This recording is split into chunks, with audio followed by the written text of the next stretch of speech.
In this guide, I'm going to show you how to fix Star Wars Galaxy of Heroes when it is stuck on the loading screen on iPhone. This is Miguel from Just Pause, and before we get into this guide, make sure to like the video and subscribe to the channel with all notifications on for more content like this. It really does help out the channel and we'd greatly appreciate it. If you have any questions, just ask them down in the comment section below. I'm going to be doing my best to reply to every single comment down there.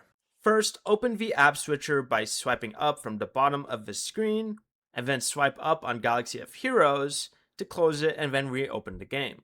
If it is still stuck, switch between Wi-Fi and cellular data, then restart your iPhone. Next, go ahead and open the App Store, then tap your profile icon in the top right corner, tap App Updates, then scroll down and find Galaxy of Heroes and tap Update if one is available. You can also open the Settings app, go down to where it says General, and tap Software Update and install any available iOS update.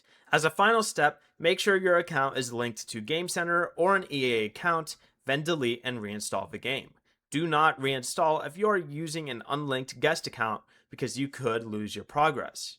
Before you leave, remember to like the video and subscribe to the channel with all notifications on for more content like this. It really does help out the channel and we'd greatly appreciate it. And if you did have any questions, just ask them down in the comment section below. I'm going to be doing my best to reply to every single comment down there. Peace.